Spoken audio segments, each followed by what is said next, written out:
The morning light fell across the kitchen table like a promise. Not golden, not dramatic, just soft, steady, real. I sat there with my tea, a worn sweater around my shoulders, and a torn piece of paper in front of me.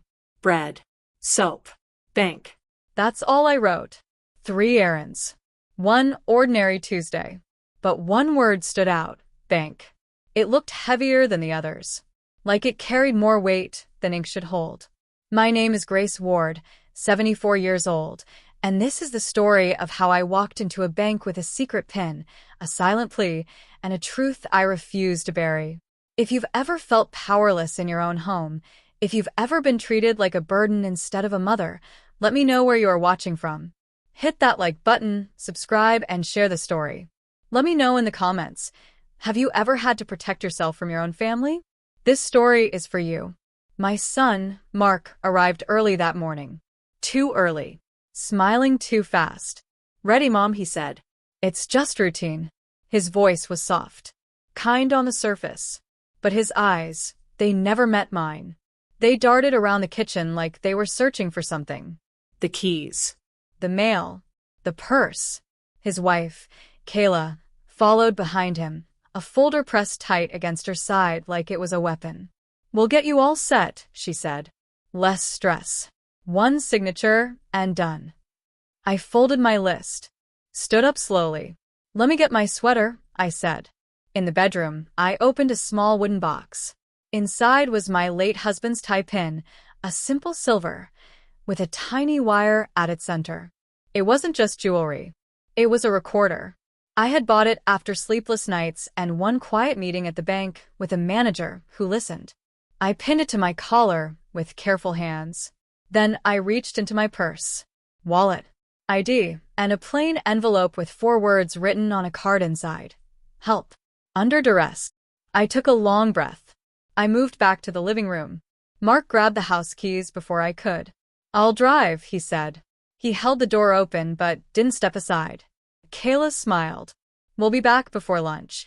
In the car, the air smelled like cheap air freshener, something strong and artificial, meant to cover the stale odor of fast food. The radio played low.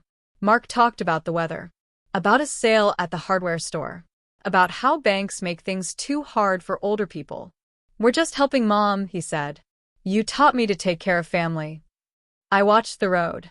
Trees passed, bending in the wind. I thought about the years when Mark was small, running across that same street with a baseball glove and a laugh that echoed down the block. The memory broke my heart a little. I didn't speak. I saved my breath. At a red light, Kayla flipped the folder open and angled it toward me. Lines of print covered the pages. These are the forms, she said. They put everything under one roof. So simple. She tapped a page. Initial here. It just means they can talk to me if the bank needs anything. I looked at the spot she tapped. I saw the words power of attorney in bold letters above. I didn't point to them. I didn't argue. I closed the folder with one finger and handed it back. The bank branch sat on a corner of the small town road in Maple Ridge, Ohio. Glass windows. Bright signs. A row of potted plants at the door. People went in and out with quiet faces. Mark parked close to the entrance. He rushed to open my door before I could reach for the handle. Careful, he said, as if I might fall. I stepped onto the curb and stood tall, even though my knees were stiff. Inside, the air was cool. A faint smell of coffee drifted from somewhere behind the counter. The teller line was short. A woman with kind eyes and a name tag, reading Maya, looked up and smiled at me. The smile changed for a moment when she saw the bruise on my forearm. Then it smoothed back into a polite line. Good morning, she said. Mark guided me toward a small seating area. He pressed a pen into my hand. Let me fill the forms, he said. You just sign. He laid the folder on the low table and lowered his face to whisper. No need to make a scene, Mom. It's routine. Kayla sat close on my other side. Too close. Her perfume was sharp and sweet. She set one hand on my elbow. Not a soft touch. A warning touch. I kept my eyes on the far wall and counted in my mind. 1, 2, 3, 4, 5. Counting steadied me. Let's see a banker, Mark called to the desk. His tone had weight in it now. He wanted speed. He wanted a room without windows. He wanted to pass the finish line before anyone looked too hard. A door clicked. A woman in a navy jacket stepped out. Her hair was pulled back. She wore a badge. Julia Brooks, branch manager. She recognized me, the quiet look of someone who does not forget faces. She also recognized Mark's grip on the pen, the location of Kayla's hand, the way my shoulder stayed a fraction too still. "Good morning," Julia said. Calm. Warm. "What can we help you with today, Miss Ward?" I lifted my chin. "Paperwork," I said. My voice did not shake. "Perfect," Julia replied. "Let me find an open office so we can be comfortable." She turned to the teller line and gave a small nod, one that meant nothing to most people and everything to trained staff. Maya's hand went to a phone. Mark gathered the papers in a rush. "We don't need." "It's no trouble," Julia said, still gentle. "We like to review documents in private so we can answer questions." She led the way, no hurry in her steps. The carpet muffled sound. The office she chose had a glass wall and a door that closed with a light click. Inside sat 2 chairs and a small table. A white noise machine hummed in the corner. A small camera blinked slowly near the ceiling. I took the chair where I could see the door and the hallway beyond it. Mark sat across from me, bouncing one knee. Kayla pressed in on my side, folder open again, finger pointing again. "Here," she said. "Initials go fast when you don't overthink." Julia took a seat at the edge of the table. She did not reach for the pen. "Before we begin, I'll make copies of your IDs and scan these forms so our system has them on file." Her tone stayed even. "Miss Ward, may I have your ID?" I opened my purse. ID wallet. The plain envelope. My hand found each item by feel. I placed my ID on the table. I placed the deposit slip that sat in my wallet on top of it, as if by habit. And I touched the envelope, but did not take it out yet. Not yet. My heart hit the inside of my chest once. Twice. Hard. Mark slid the pen closer. His smile looked tired now. "Sign, Mom," he said. Softly. But his jaw was tight. "We need to be somewhere after this." Kayla's fingers tightened on my arm until the skin blanched. "We're doing this for you," she murmured. "Don't make it hard." I turned my head and looked at my son. I did not look away. For a moment, the room went quiet in my mind. I saw his first day of school. I saw him move into his first apartment, the way he stood proud with the keys in his hand. I saw him on the day of my husband's funeral, holding my elbow like he did now, guiding, always guiding. I let the pain of that memory pass through me and not stop. "I will read first," I said. Simple words. Not loud. A line I could stand on. Julia nodded, as if that was the only correct answer. "Of course." Mark laughed once short. "Mom, it's all standard. We talked about this." I put the pen down, reached again into my purse. My fingers closed around the envelope, felt the weight of the small card inside. For words. Not a speech. Not a fight. A call for help. I drew the envelope out and slid it beneath the deposit slip with a smooth motion. "No drama. No pause," I said to Julia. "Here are my documents." My eyes met hers and held for a second longer than normal. Long enough to say, "I trust you." Long enough to say, "Please see me." The white noise machine hummed. The camera blinked. Outside the glass wall, Maya looked over from the counter with the same calm face and the same changed eyes. I breathed in. The pen lay quiet on the table, its tip pointed away from me. The clock on the wall ticked once. The day kept moving. But I had planted my feet. The visit might be called routine, but nothing about this moment was small. It was the line between who decides and who obeys. It was the space where a quiet woman chose not to be pushed. Julia picked up the stack with steady hands. "I'll make copies," she said. Her tone was light, like this was normal. She slid my ID and the deposit slip into a clear sleeve. The plain envelope lay between them. Julia did not look at it yet. She stood, smiled once at the group, and walked to the copier outside the office. The hallway was short. The copier hummed. Julia lifted the sleeve and let the envelope fall into her palm. She opened it under the lid, quick and neat. For words printed in block letters on a small card. Help. Under duress. She felt the air change inside her chest. She did not show it on her face. She put the card back, closed the sleeve, and pressed the green button. Paper slid out. She took one copy for the file, and one for her pocket. On her way back, she stopped at the teller line for half a second. "Water for the office, please," she told Maya. It sounded like a small request. Maya heard more in it. She reached for 2 paper cups, and with the other hand, pressed the alert on her keyboard that quietly notified the guard. Near the entrance, the guard lifted his eyes. He did not move fast. He moved like someone who had done this before, and would do it right. Julia returned to the office and set a cup in front of me. "Here you go." She placed the copies on the table and smiled at Mark and Kayla. "Thank you for your patience." Mark leaned forward. Great. "So, we can sign in a moment," Julia said. She turned the white noise machine up one notch. She placed a small recorder on the table and slid a sheet across. "We record document reviews for accuracy. It protects everyone. Do I have your consent to record?" Kayla's mouth twitched. "Is that necessary?" "It's our standard," Julia said. Calm. Steady. She pressed the red. The light glowed. Mark tapped the folder. "We just need to consolidate her accounts and set me as the point person. I already explained it to Mom." Julia nodded. "I'll ask Miss Ward a few questions in her own words. Then we'll go line by line." She turned to me with warm, direct eyes. "Ms. Ward, can you tell me what these forms will do?" I touched the edge of the table. My voice was even. "They will give my son control over my money and my house," I said. I did not look at Mark. He shifted. "That's not Mom. You're making it sound." Julia held up a hand, polite but firm.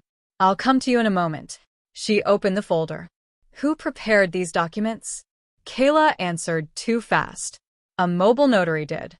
It's all standard." Julia read the stamp on the first page and let her eyes pass over the spacing and the seal. The font was off. The seal was smudged. She did not react. "And, do you have your own attorney, Miss Ward?" "No," I said softly. Mark smiled like he was helping. "She doesn't need one. It's routine." "Understood," Julia said. She stood again, took 2 steps to the glass wall, and looked out as if checking the line. Maya met her eyes and gave the small nod that meant, "Message received." Near the door, the guard turned the small key in the top latch that controlled the front. It clicked. Customers could leave, but no one new would enter. The branch went a shade quieter, like a room holding its breath. Julia came back and sat. She folded her hands. "Before we continue, I need to verify the power of attorney with the notary office and with our legal team. That can take a few minutes." She smiled toward the lobby. "In the meantime, I'd like to confirm some account details with Ms. Ward in private. It's part of our Know Your Customer rules. Would you mind waiting in the lobby? I'll call you right back in." Mark blinked, then laughed like it was a joke. "She's hard of hearing. I'll help." Julia's tone did not change. "For KYC, I must speak to the account holder alone." She glanced at the guard, who took one step closer to the door. "It won't be long." Kayla's fingers tightened on my arm, then let go. "Fine," she said, voice brittle. "We'll be right outside." Mark stood slowly, keeping his eyes on me as if he could make me move by will alone. He placed both hands on the back of the chair and bent down close. "Don't make this messy," he whispered. "We have plans today." The recorder and my tie pin caught every word. I kept my gaze on Julia. I did not blink. The door closed. The white noise hummed. The room felt bigger without Mark and Kayla in it. Julia gave it a beat, as if letting the air settle. She leaned forward, elbows on the table, voice low and kind. "Grace," she said, using my first name for the first time. "I read your note." My face softened for a second, then pressed tight again. "Thank you," I whispered. "I'm going to ask you 3 questions," Julia said. "You can answer yes or no, Or tell me more. 1. Are you being pressured to sign documents you don't want to sign? Yes. 2. Do you understand that these forms would give Mark control to move your money and your home without you? Yes. 3. Do you feel safe at home when Mark and Kayla visit? I stared at my hands. My thumbnail had a pale ridge at the edge. No, I said. Thank you, Julia said. She did not rush. We will help. I'm calling our legal team now. I will also call the police for a welfare check and adult protective services because that is required when we see signs of elder financial abuse. She paused. Do you want us to contact someone you trust? A friend or family member who is not here? My older son, I said. Then. Do you have his number? Grace did. I pulled a small notebook from my purse and turned to a page where the numbers were written in careful block print. Julia copied them to a bank form titled Trusted Contact. This is a person we can call if we cannot reach you, or if something seems wrong, she explained. It does not give him control. It lets us reach someone who will stand up for you. I nodded. Relief tried to rise in my chest and turned into a tight ache. Please call him, I said. I will, Julia said. She stood and went to the phone on the credenza. She dialed a direct line to the bank's regional compliance desk. Her words were simple and exact. This is Julia Brooks at River Street Branch.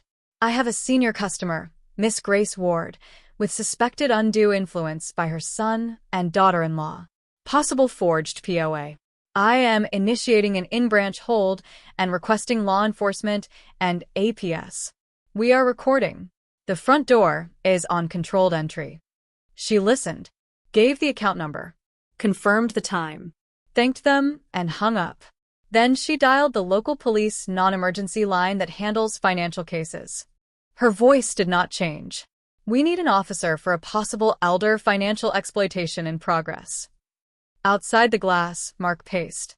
He spoke into his phone, head bent, hand chopping the air. No, we're still here, he hissed. She's being slow. It's the manager. Just be ready. I said, be ready. Kayla stood close, eyes flicking to the office door, then to the guard, then back to Mark. The recorder on my pin took it all in. Every word, every scrape of his shoe on the carpet. Julia finished the calls and came back to the table. Grace, she said, quieter now. You did everything right. The note, the calm, the wait. I'm proud of you. The words were simple. They landed like a hand on a shoulder, steadying. I let out a long breath I did not know I was holding. I lifted the water cup and drank. My hand shook once, then stilled. We're going to bring them back in, Julia said. I'm going to ask some neutral questions while we wait. Answer only what you want. I will keep you safe in this room. If at any point you want them out again, say the word review, and I'll pause and move them out. That will be our signal. I met her eyes. Review. I repeated softly, testing the shape of the word. It felt like a key. Julia opened the door. Thank you for waiting, she said to Mark and Kayla. Let's continue. Legal is reviewing the documents now. I have a few standard questions. Mark strode in and dropped into the chair like he was reclaiming space. Kayla sat closer to me than before, a thin smile on her face. The guard stayed within sight of the glass. Who completed the notary? Julia asked, pen poised. Rick, Mark said. Mobile notary. He was recommended. Fast guy. Do you have his card? Julia asked. Mark patted his pockets and looked at Kayla. She dug in her purse and pulled out a wrinkled card with a first name and a phone number typed crooked. Julia took it and placed it on the table without comment. And what is the reason for consolidating today? She asked. Efficiency, Kayla said, too quickly. Grace gets confused with bills. We just want to help. I looked at the paperwork in front of me. The words swam for a second and settled. I placed my hands flat on the table and kept them there like anchors. Julia nodded. She wrote stated next to Kayla's sentence. Not confirmed. It was a small thing. It mattered. Her eyes flicked to me. A question there. I shook my head. The faintest amount. Julia looked back at the papers. Outside, The door latch gave a soft click as the guard checked it again. The branch was quiet. The clock hand moved over the 12 and started down the other side. Somewhere far away, a siren rose, not loud yet. A thin line of sound drawing closer through the town streets. Mark leaned in and dropped his voice. "Can we move this along?" he said. "We have an appointment after this." "We will proceed as soon as legal clears the documents," Julia said. She met his eyes and did not look away. "Until then, nothing is signed." I kept breathing, in a slow, even rhythm. The recorder sat cold against my collarbone.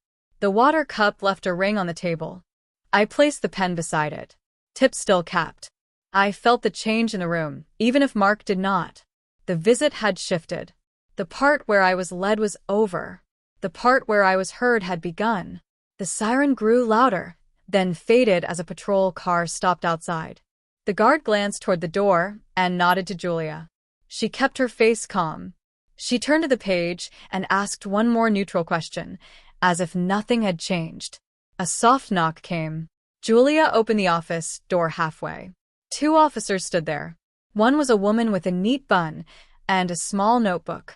The other was tall, with kind eyes. Julia spoke in a low voice. "Thank you for coming. Possible elder financial abuse. We're recording in here." The officer stepped in. "I'm Officer Ramirez," the tall one said. "This is Officer Chin. We're going to speak with everyone one at a time. No one is under arrest at this moment. We just need to understand what's happening." Mark leaned back and tried to laugh. "What's happening is a family errand. We don't need police." Officer Ramirez did not look at him first. He looked at me. "Ma'am, are you okay?" I folded my hands in my lap. "I am now," I said.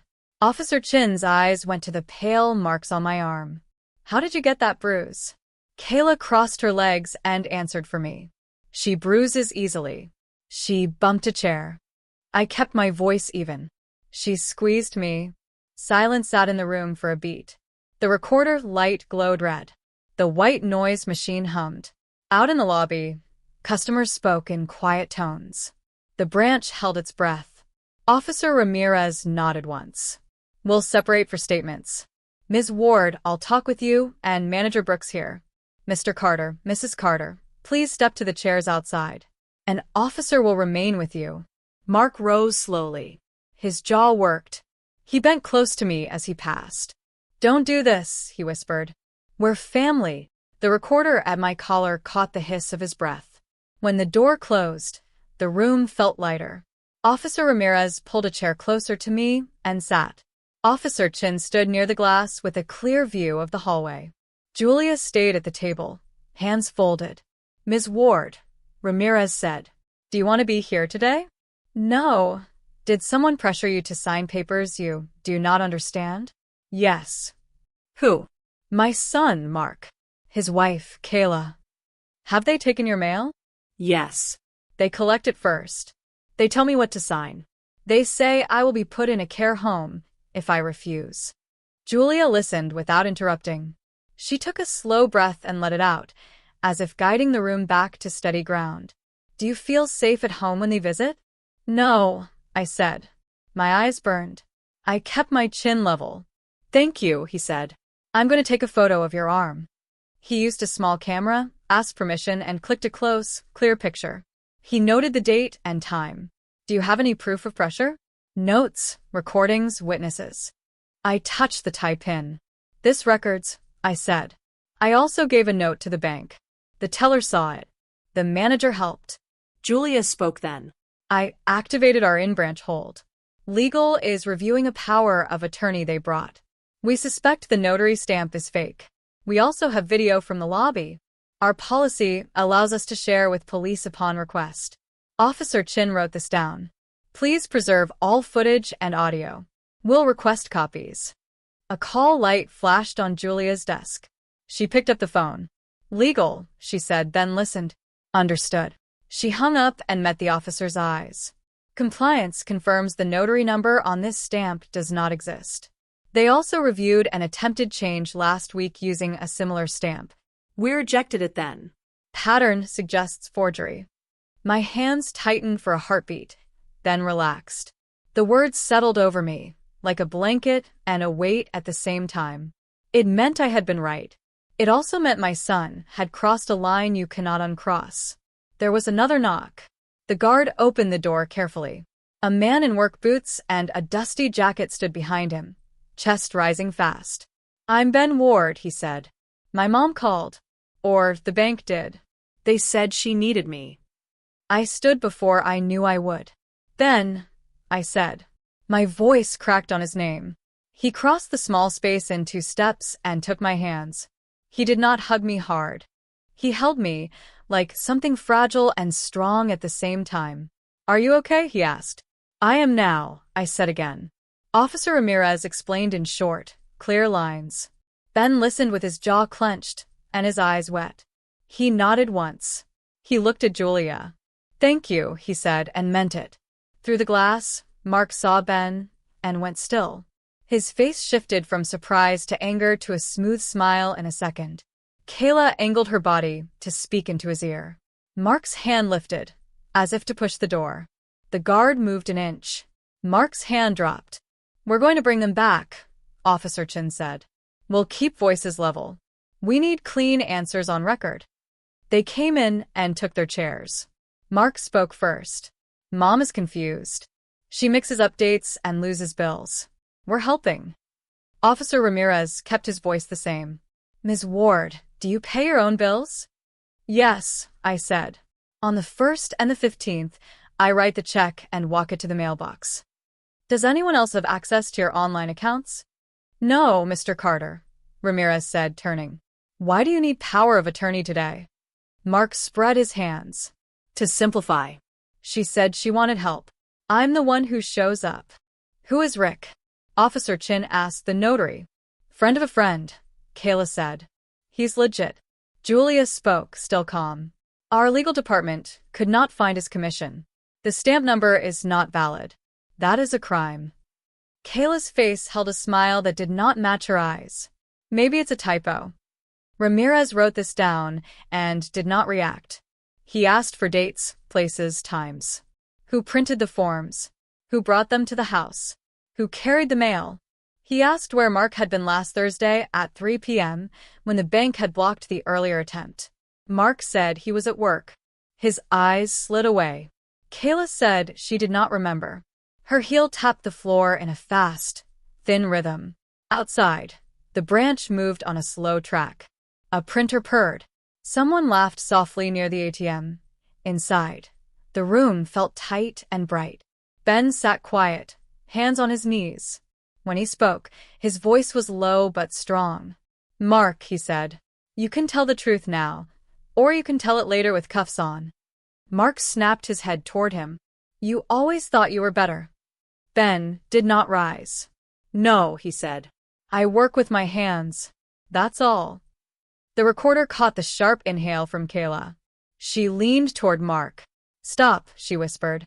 "Just stop talking." Julia's desk phone flashed again. She lifted it and listened. "Thank you," she said, then put it down. "The bank has placed a temporary hold on any changes to Ms. Ward's accounts pending the outcome of this review," she said. "As of now, no funds will move. No titles will change. Nothing will be signed." Mark's patience shattered. He pushed his chair back so hard it scraped the floor. "You can't tell us what to do," he said, voice rising. "This is family." Officer Ramirez stood. He did not raise his voice. "Sit down, sir. Now." Mark sat. The room steadied. Julia looked at me. "Would you like a short break?" I looked down at my hands. They were steady. "No," I said. "I want this finished." Officer Chin nodded. "Then we'll do one more thing. We'll play back a small piece of today's recording for the record. Then we'll step outside while Manager Brooks checks a document." She glanced at Julia, who understood. Julia pressed a button. The room filled with the sound of Mark's whisper. "Don't make this messy. We have plans today." Then the softer but clear words from the lobby video. "Initials go fast when you don't overthink." The sound ended. The room was quiet again. No one spoke for a long breath. "We're close," Officer Ramirez said. "Stay with me." Julia stood and gathered a slim folder from her drawer. She placed it on the table, but did not open it yet. She looked at me, then at Ben, then at the officers. "There is one more piece you should see," she said. "It will explain why nothing here can hurt Ms. Ward today." Mark's face changed. Fear flickered. Kayla gripped the chair arms. Ben's hand found mine and held on. The guard checked the latch one more time. The bank hummed on. The door stayed shut. The room, at last, belonged to the truth that was about to be said. Julia opened the slim folder. The pages were clean and clipped. She placed the top one on the table so everyone could see. "This is a copy of a trust," Julia said. Her voice was steady. "It is signed and dated 3 weeks ago.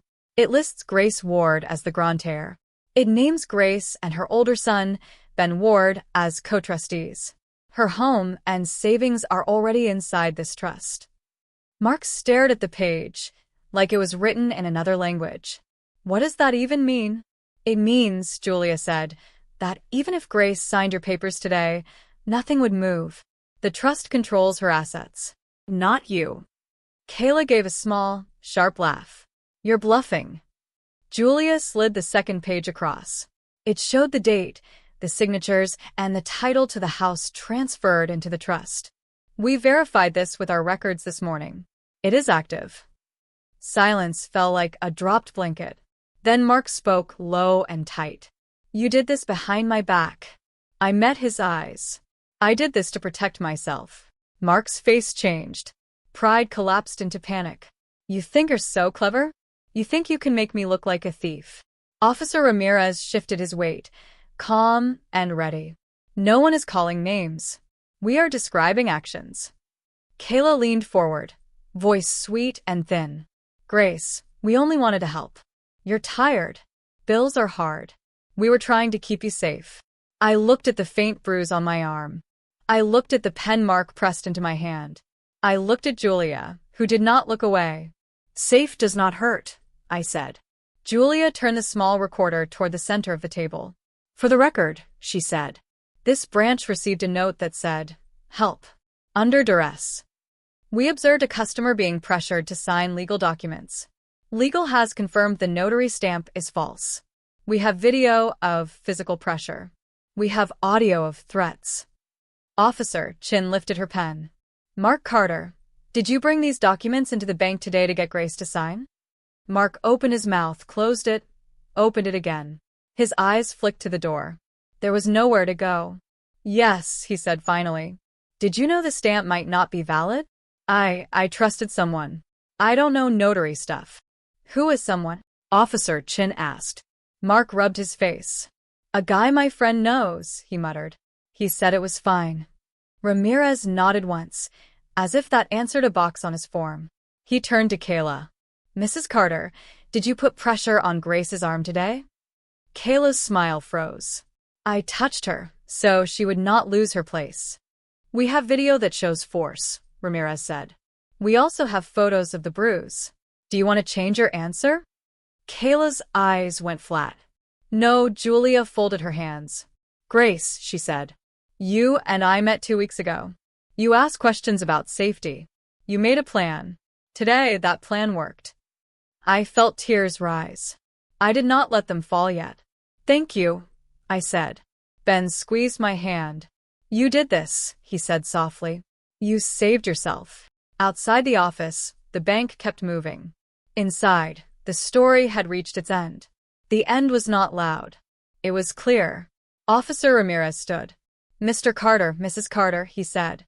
"You are being detained for investigation into attempted financial exploitation and forgery.